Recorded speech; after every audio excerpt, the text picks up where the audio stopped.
Hello, and welcome to another episode of Architecture for Kids podcast. I'm your host, Antonio Capelão. I'm a trained architect, an architectural educator, and founding director of award-winning Architecture for Kids CIC. In this podcast, I'm going to talk to practitioners and creatives that share the same passion as I do, to inspire and to engage children and young people to shape their built environment and the creative industries. The podcast is brought to you in collaboration with the Built Environment Trust, the Thornton Education Trust, and the Welsh School of Architecture, Cardiff University. My guest today is Dr. Amanda McCrory. She's an associate professor and researcher of ethics in science education. Her interest lies in social scientific issues and how we enable children to reason both scientifically and ethically about this, building the knowledge and skills required for children to grow into socially responsible, scientific, literate adults. She has been a science educator for over 20 years, initially working and leading science and maths in primary schools in the UK, before moving to higher education at UCL Institute of Education, where she now resides as Associate Professor in Science Education and lead of the Science Special Interest Research Group. Thank you for coming to talk to me today. Thank you so much for inviting me. What subjects were you good at school? And what subjects did you enjoy most if they were different? The thing that drew me, first of all, was maths.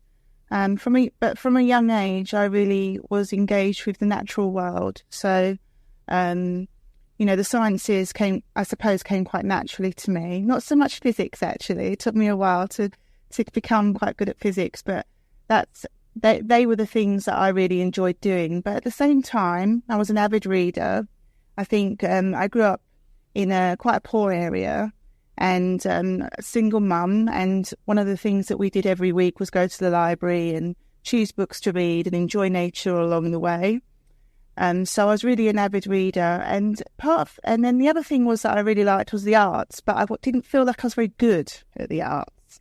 So I've always enjoyed looking at, artists' paintings and drawings, really enjoy photography, but as a child, I never felt that I was very good at that, even though I enjoyed doing it. And I think actually, because I had quite a poor upbringing, I didn't have any access to the resources that you really needed to be able to enjoy that. The things you were good at, did they help you towards your choosing your career path? I don't think so. I think I went to a comprehensive school. I don't think there was any... I was actually quite gifted at maths, but I never really knew that. And I know that now as an educator, but as a child, I didn't really know that. I was also a girl, so I wasn't really encouraged to take that up. So how did I fall into what I do now? Well, it kind of was a little bit like falling into it. I really wanted to kind of work within psychiatry when I was younger. So from about the age of 12, I used to go every week and work with a group of children with a charity, with Mind, the charity Mind. And, I did think, I'd quite like to work in psychiatry, but life events really prevented me from doing that. And I kind of fell into teaching. A guy at the time I was dating was a teacher, and he said to me, I think you might enjoy it. And so off I went to spend some time in a school, and I thought to myself, wow. And it was primary school for me. It wasn't secondary school. I thought to myself, wow, it's really great working with these kids who are, interested and talkative and, full of ideas about the world. And it just made me really happy on a day-to-day. And you're now associate professor at the London Institute of Education. How did that kind of trajectory sort of happen? I undertook a PGCE, first of all, to become a primary school teacher. And then very, very quickly, I wanted to do a master's degree, which I was lucky enough to be accepted at the UCL Institute of Education to do that in science education. And I just loved it. I loved, engaging in a scholarship of it. I was able to use that scholarship in my teaching. And very quickly after I did my master's degree, I started a doctorate. And my doctorate really focused on how we enable children to think ethically about socio-scientific issues. And I enjoyed doing that. Whilst I was doing that, I taught full time. So for me, research and teaching have always been a bit of a marriage. One informs the other. And then I got the opportunity. I applied for a job at UCL Institute of Education to work on the Teach First programme. And I got the job and I went from there, really. And you're launching a book this week. Do you want to tell us a little bit about the book? The book is called The Place of Ethics in Science Education, co-written with Professor McCrory. The book really is about thinking about ethics in science education. So, and talking about how you don't need to be an ethicist to do this. You can teach children from a very young age how to start to think ethically. Very much the focus is on teaching them to think, not telling them what to think, not telling them what to do, but enabling them with the skills and the tools to be able to use the tools, I suppose, to make those decisions which matter about their own lives and about, communities and so much more globally, which for me and for Professor Rice and myself, we understand to be crucial really now when we're thinking about, issues of sustainability, global warming and genetics and all of these issues which affect our daily lives, which have a science basis. What do you think it's the impact on the children as well as on the built environment or the natural environment even, by allowing them to think freely and be in control of their thinking and work out for themselves how things operate? So we need to enable children to learn how to think, not just thinking about the consequences of something. Quite often when we're thinking perhaps about the built environment, or we're thinking about the built environment that's situated within the natural environment, really, children have a lot to say.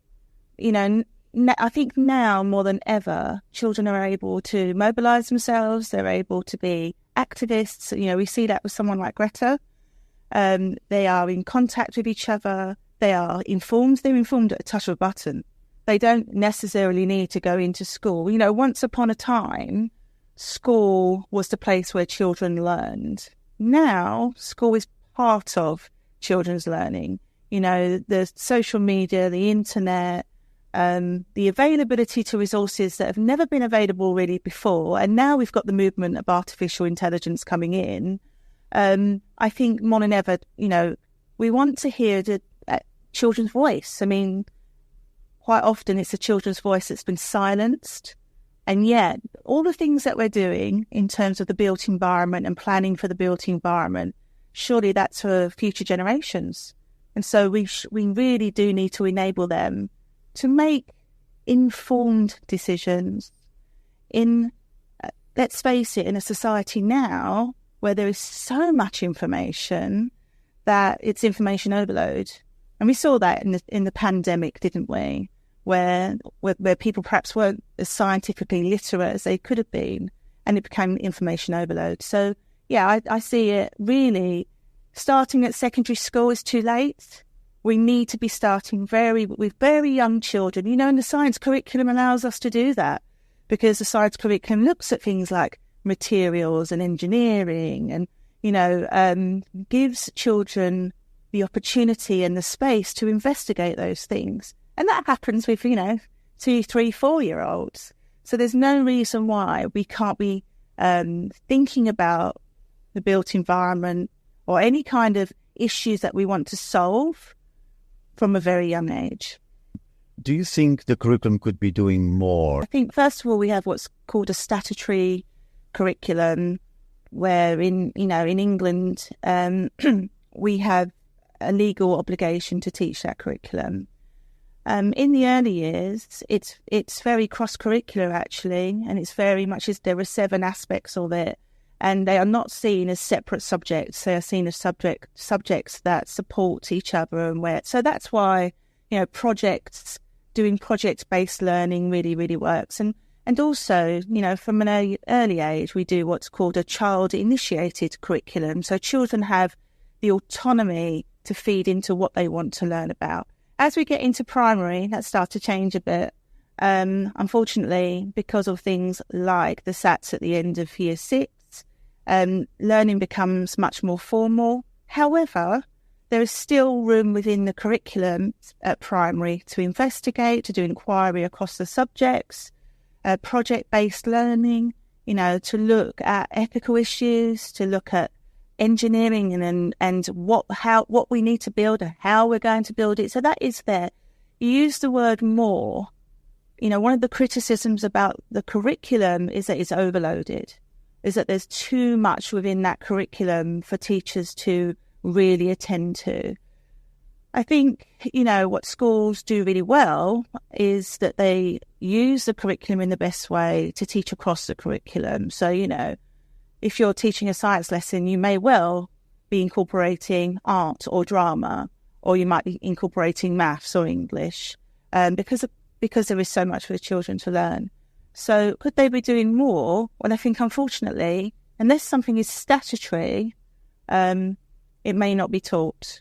So some of the, what's traditionally been seen, I suppose, as soft skills, like moral thinking, like citizenship, like personal social health education, none of those are statutory in primary. However, schools do adhere to a school ethos, and quite often they incorporate all of those things. So, schools are under a huge amount of pressure from the government and from Ofsted, from the Department of Education, to adhere to that curriculum. But could it be doing more? I think really it's not really about more. It's about taking what's there and being able to utilise that in a way that ignites the creativity of children. Because at the end of the day, it's us that kills that. Children are curious, they're creative, they have a wonder about the world. I mean, I'm sure any listeners who have young children, will see this when, you think about your babies and you had your babies, how in awe of the environment that they are. So it's actually us. It's us that stops that creativity. So for teachers, really, it's about teachers being supportive, to have a pedagogy that incorporates creativity in delivering the curriculum. And, lots of teachers do that. There's a lot of teacher bashing. There's a lot of kind of negativity these days about teaching. But actually, good teachers have to negotiate a lot of skills to be able to deliver what they do and to enable children to be creative. Could the curriculum be more adaptable to this free thinking? And if so, how? What we have to consider, and what I consider as an academic in education, is what are the aims of the curriculum? What is it why do we have a curriculum, and what are those aims? And actually, I'm really with Professor Michael Rice on this, and John White, who talk very much about a flourishing life, who talk about enabling our children to have the skills, not just the knowledge. And quite often people see knowledge and skills as different, but actually they are integrated. Skill is very much underpinned by knowledge.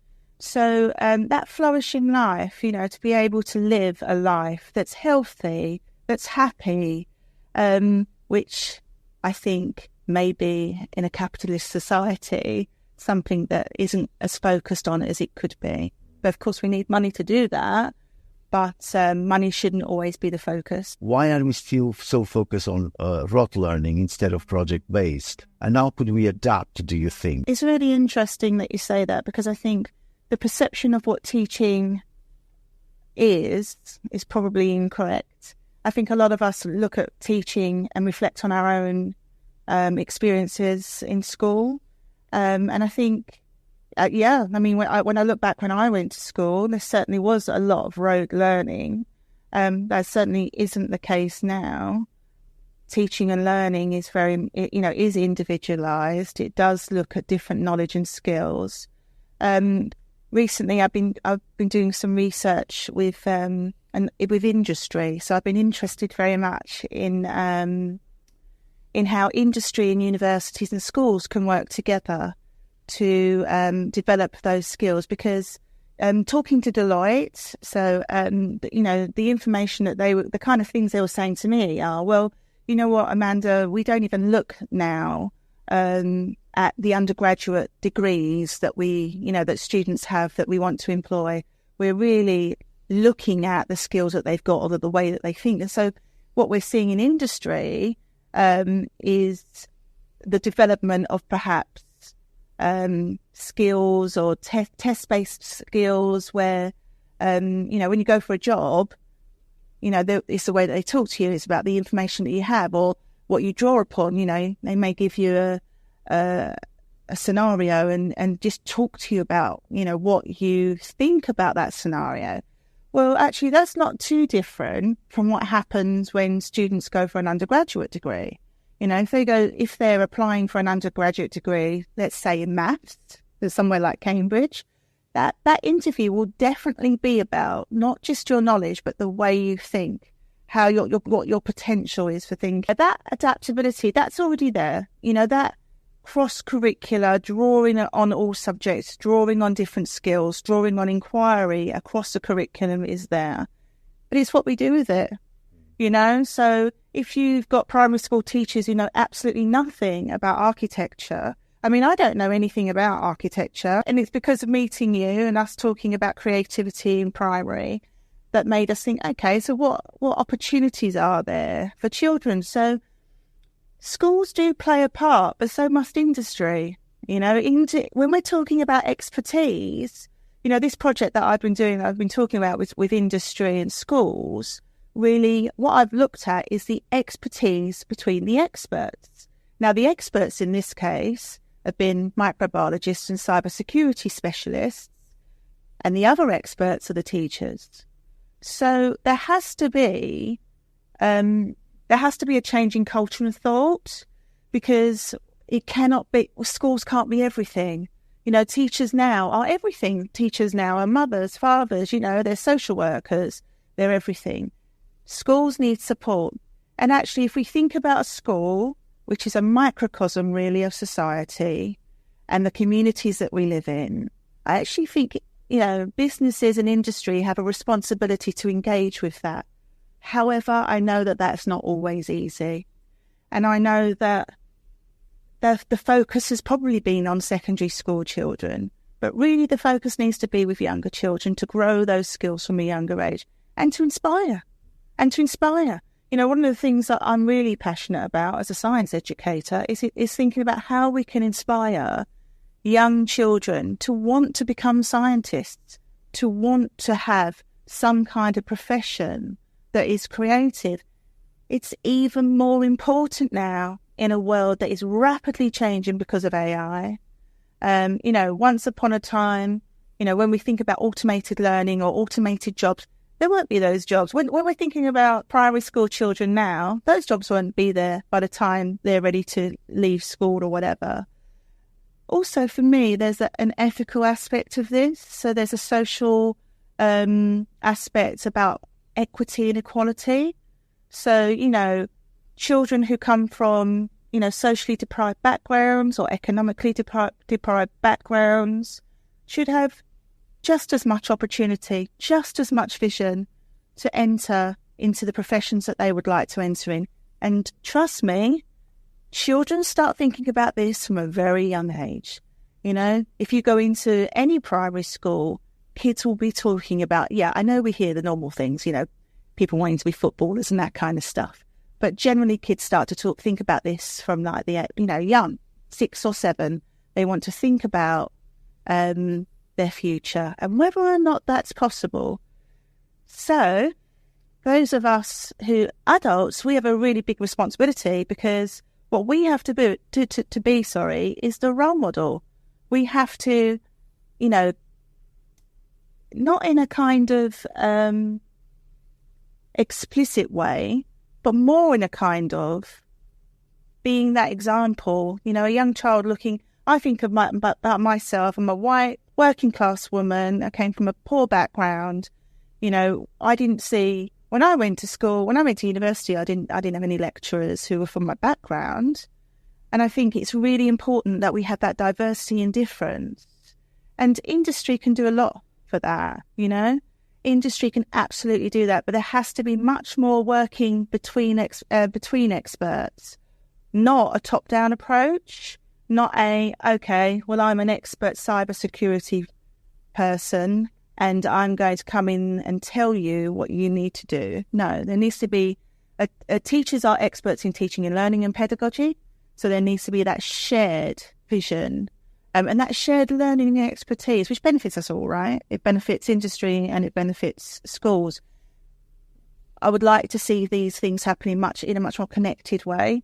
How do you see this collaboration between industry and school working? I think what I do and what universities do quite well is act as a conduit between schools. So somewhere like the Institute of Education, we have lots and lots of contact with schools. We also have an innovation department, so an enterprise. So we're able to reach out to schools to be part of research projects or part of knowledge exchange.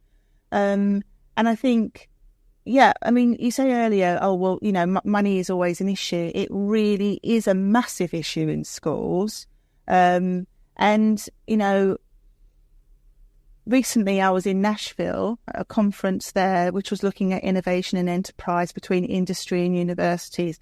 And the same question was asked there, actually. I was doing a keynote and I said, well, actually, if we always have the attitude, well, what's in it for me?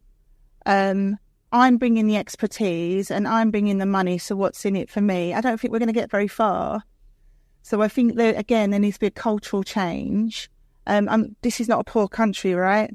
It's a rich country. The money is there. I'm sure there is money in industry to, support schools in this, to support this knowledge exchange. And I do call it knowledge exchange. So I think going forward, it is about, networks. It's about, thinking about the built environment, thinking about the community. How can we engage the community? Yeah, teachers are busy people. However, if we provide the money for schools to buy them out of their teaching time, to get cover and for them to take part in that knowledge exchange, you'll see a very different side of schools. I think to be fair to schools, quite often research takes place in schools, and what do schools really get back from that?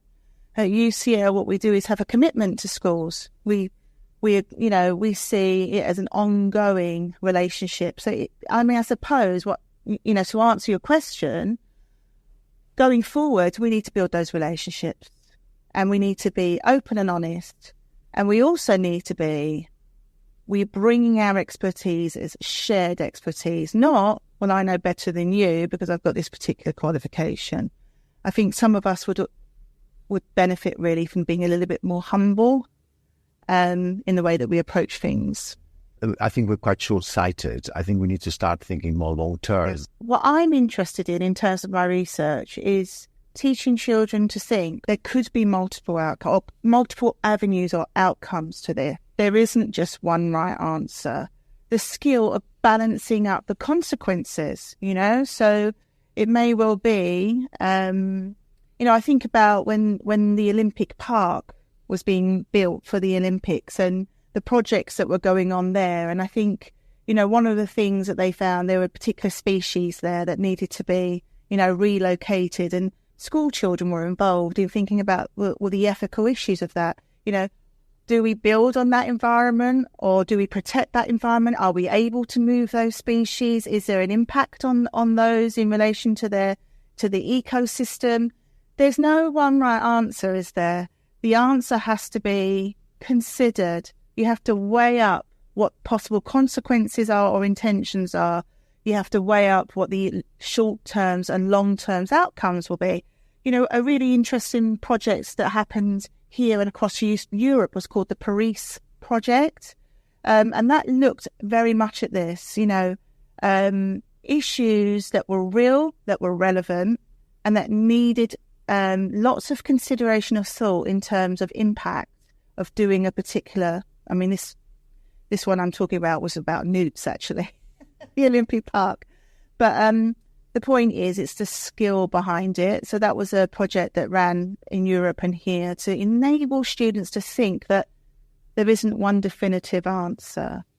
The reason I think your students probably get upset is because they've lived in a culture of, if you don't get the answer right, you don't pass that exam, you're not a top student, they're comparing themselves to their peers.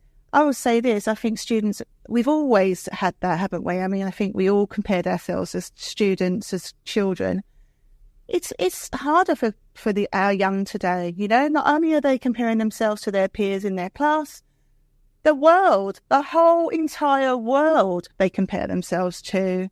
Also, I think what happens is if you're a student that is used to getting the top grades, even that, and I'm not talking about working hard, all students work hard, but if you're used to that and then you are challenged to think in a different way, that can be very unsettling. So, and they don't always have the skill or the reserves to draw on in that respect. You mentioned earlier as well about, the need to collaborate more. And I think I would add, let's collaborate more and compete less.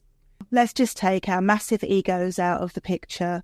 I work in academia and I don't think I've ever met anyone with bigger egos, if I'm really, really honest. Sorry to everybody I work with if you're listening to this. We're bringing our shared expertise, but we are taking our ego out of it because, if you're a scholar, I'm a scholar, and my ethos is lifelong learning. I can always learn. I'm always learning from the people I have the privilege to work with, the students I have the privilege to teach.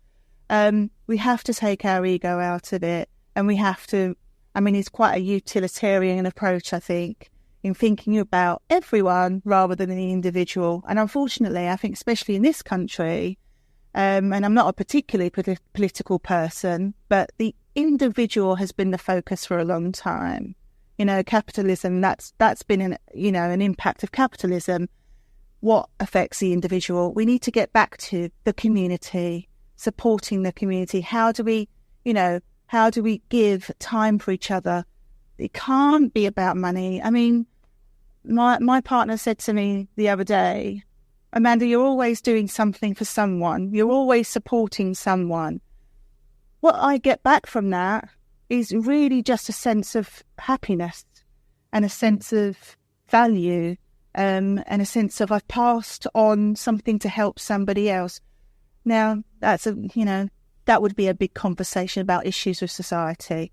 But, we all have our part to do.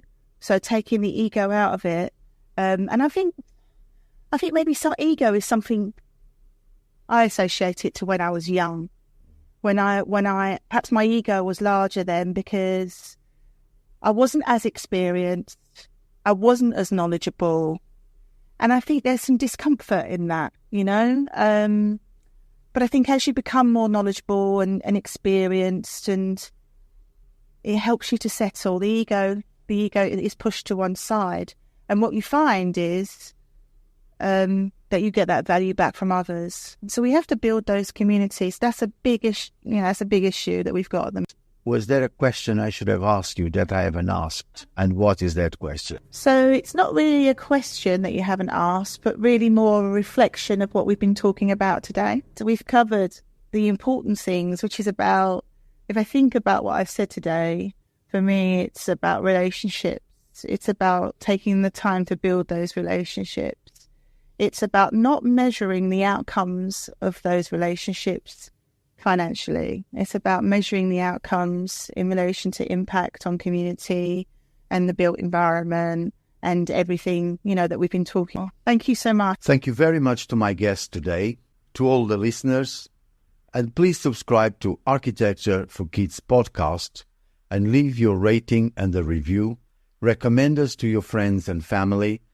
And to find out more about it, visit our websites, antoniocaplan-portfolio.co.uk, buildingcentre.co.uk, thorntoneducationtrust.org, cardiff.ac.uk, and follow us on Instagram, Arch for Kids CIC, Twitter, @Kaplan, LinkedIn, @Kaplan, CAPELAO. And please join me again next week for another episode of Architecture for Kids podcast, brought to you in collaboration with the Built Environment Trust, the Thornton Education Trust, and the Welsh School of Architecture, Cardiff University.